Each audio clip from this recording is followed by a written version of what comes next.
What up, guys? Kevin here. Just want to gush about Trails in the Sky First Chapter Remake, or the first, whatever it's called. I don't care what it's called. It's perfect. It's perfect. It's damn near perfect. I'm not going to call it perfect.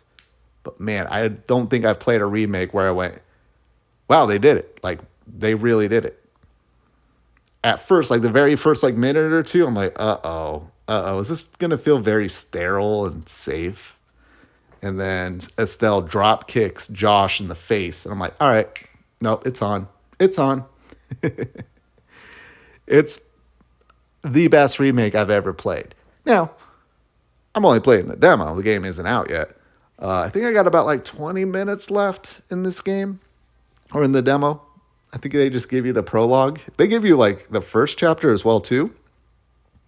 So the prologue and first chapter, not like the game first chapter. But I I don't think I'll be able to. I don't need to buy the game when it comes out because I'll still be playing the demo. But anyways, it's damn near perfect. We've gotten remakes like Persona 3 Reload, which I beat last year. Absolutely loved it, but it didn't feel. It felt a little too clean and a little too nice, I would say. It just missed that feeling of authenticity. And here it does take it away a little bit, especially when I was looking up the older game earlier today. I was like, oh man, yeah, you got to play the original. You have to play the original. It's no excuse. Everyone has a PC and it runs on every PC. But I understand why people would want to start with this one, just because, yeah, it's going to be pretty much on everything but Xbox. But no, the game is made, I think, by Gung Ho. I don't think this is a Falcom game. I think Gung Ho are the actual developers. And I played a few of their games in the past, in the recent past, and they just knock it out of the ballpark every time. And the thing that sticks out with me with this remake is just all these animations I'm seeing. Look, Nick, you got Estelle giving Luke here a noogie. I saw it. I'm like, wow, that is so weird to see in a Falcom game. And there's been other animations wow, I have never seen a character stretch out that way or move their body that way in a Falcom game. It's so odd to see. This is going to be the best Nihon Falcom game, just technical wise. Falcom, they're still a pretty small developer. I don't know how many people work there, but they're pumping out these games now, and they keep getting better and better. But yeah, Gung Ho did an amazing job here.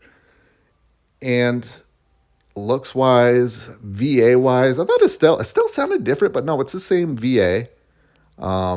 She does take a while to get used to. It did take me about an hour or two to get used to her voice actress. She's not good, but at the same time, she sounds very much like Estelle. Josh has always been kind of a weak character in a sense that I always forget about him. But he doesn't need to be with Estelle, but his voice actor is really good. All the voice acting in this game is amazing. There's a lot of it. I just got to a point where I got to a pretty somewhat important cutscene, and it was halfway voiced. So I was like, damn it. But I'm so used to with Trails games where they'll have just random lines be voice acted. And it's wait, why did you spoke 3 sentences? Why did you speak only the second sentence? But it's great. It's hard. This game is really hard too. There's a mission where you gotta change the light bulb, and as you're doing it, a few little furry bad guys come up, and you gotta choose who wants to beat them. I chose Estelle just because she has her S-Craft has an area of damage effect, and I kept getting killed over and over and over. I'm like, I don't remember dying this much in the original game, or really any Trails game. And I checked. I was just playing on normal. Not nightmare, not even hard. I was getting my shit rocked, and I got my shit rocked a few times. like barely doing any damage. So I don't know if there is I don't know if there's some balancing issues, but I'm not saying that the game is hard, but there are just some moments where I'm like, these are just normal bad guys. Why am I getting my shit rocked? And I know I'm leveled up because of trails. Soon as you level up to the point where you should be leveled, you get like one experience point and you need like 3,000. So, yeah, that was very odd. Got like, I needed RNG just to beat those regular enemies. And yeah, and then there was like a couple other times where I struggled. I'm like, I don't ever remember struggling with just normal enemies. Like the bosses have been okay so far. But yeah, other than that, just great. Beautiful world. The world is so detailed and beautiful. There's actual trails in the sky. There's chemtrails. There's aircrafts flying above you. Like the world feels so lived in, even though it's kind of silly. Because I do give it credit that it is one for one. And I'm in the opening city, Roland, and there's a lot of people around, but I'm like, where do all these people live? Because in the immediate area, the only house that there is your house, Cassius Bright's house, where Cassius, Estelle, and Josh live. And I'm like, where are all the other houses? But that's how it is in the real game. It is so perfect one to one. Just walking around going, oh my God, this this is what it's like to actually live in this world and not look at this world in an isometric view from up above.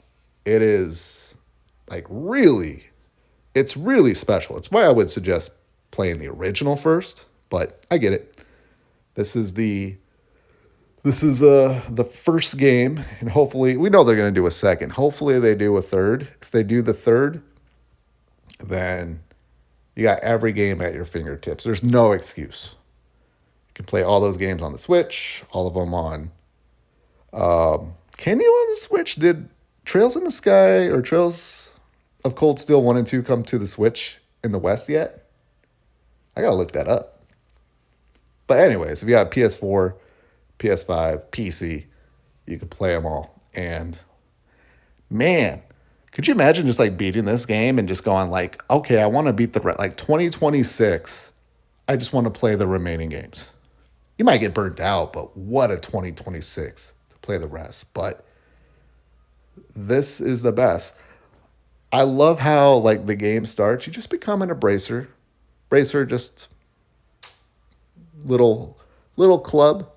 There's branches all over the continent, and you just go around, take requests how to help find a cat and change a light bulb. And I love how there's just nothing else going on. I know crazy shit happens, but I really just shut it all out. I'm like, man, where is this gonna take me? Where is this all going? I'm just doing such menial quests and just trying to get better and just Estelle. I think Van is probably the best protagonist, but Estelle is just you can't hate her. So much so that it's like, no, Estelle needs to be number one. I still think it's Van, but you tell me it's Estelle, I'll be like, yeah, I'm with you. Kevin. Actually, you can make a case for pretty much all of them. Maybe besides Lloyd. I don't think Lloyd. No. We need like a third crossbell game, and then maybe he can be in the running. You can put him maybe ahead of Kevin. Kevin had what, like one game. But yeah, Estelle, Josh, can't wait. I can't wait to see like just new people play this game and get to that ending and just go, holy shit. Like I want to know if these people are gonna like then go and play second chapter, not the remake. But we know the remake will probably come out next year for second chapter, and hopefully we get third. But man, that's a lot of Trails games. Yeah, it's just such a beautiful world. It's such a beautiful game. I'm trying to think like There's really no excuse for this not to be like game of the year. There's like no excuse. At least a nominee. Like this will go down as the best remake. I don't see it failing anywhere else. Like if the rest of the game lives up to how the demo is, it's insane that this would not be nominated. I wonder even if it like gets like RPG, the RPG category, that would be a huge win. That would be the Game Awards saying, this game is so damn good, we have to nominate it for something. But we know a JRPG like this would never get nominated, which they should. Falcom's been around longer, I think longer than me, longer than I've been alive. The name comes from Star Wars, back when Star Wars was good. It's like, yeah, Nihon, yeah, Star Wars is going to suck coming to the 2000s. You may want to change that name. May want to rethink it. But yeah, I love this game. My only question is it going to beat Trails Through Daybreak 2 as my game of the year? Trails Through Daybreak 2 is awesome. This game is just technically way better and might just be a better game overall. I don't know. I am predicting that this will be my game of the year. And then Daybreak 2 will be in second place. It might be like a 1A, 1B type situation. All right. What am I even talking about? Yeah, the game is great. Freaking great. It's awesome. Seeing all these characters. Just seeing Neil. Just like, oh, that's his face. That's what he sounds like. Dorothy, that's what she looks like. That's what she sounds like. She has the freckles.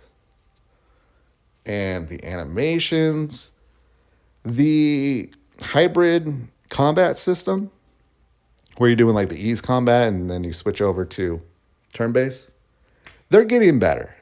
It's better. It still feels lazy.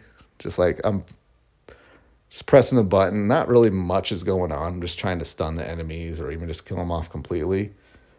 I feel like they need to work on it. Like you guys make the ease games. Why is it not better? Why is it not better? I guess if it was better, then no more ease games because this would just be perfect. I wouldn't mind that. Just trails through Adol. Just give Adol his own trail series. That'd be fun. Meet up with the gang. All right. Well, this is so good, but I gotta go. Thank you guys so much for watching. I'll talk to you later. Later.